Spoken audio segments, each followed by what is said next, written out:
सहायक केवल आम शिक्षा लाभ करवा ता नुहे आमर व्यक्तित्व सर्वांगीन विकास हवा दरकार।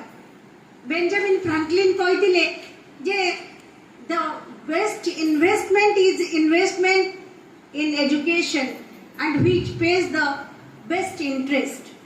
यह आपण माने समस्ते निजे हृदयंगम करथिबे। केवल हृदयंगम करिया मु चाहू नाही, एई भली भाबरे प्रशिक्षण कार्यक्रम माध्यम आमर जो ज्ञान और परिसर को आहुरी परिव्याप्त करवा ताहा ही हम ए कार्यक्रम सफलता बोली मु आशा करे।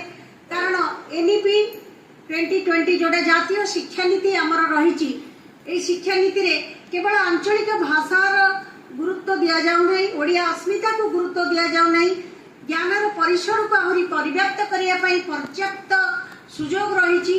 ता सहित आमर धंदामूलक शिक्षा को मध्य किभली भाव में प्रसार एवं प्रचार करा जाई परिबो सेति प्रति विशेष गुरुत्व दिया जाइछि। एई समय मोर हठात मने पड़ुछि से मलाला यूसुफजाई जो मात्र 15-16 वर्ष हेतिला बेले से जो आह्वानटी देथिले जहाँ समग्र विश्व रे गोटे वैप्लविक परिवर्तन आनिथिला शिक्षा क्षेत्र रे। One book, one pen, one teacher and one student can change the entire world. तेणु आपण माने हेले छात्र छात्री मानकर दिग्दर्शक। शिक्षार उद्देश्य है शिक्षा दान करिबा, लर्न, ग्रो एंड सक्सीड।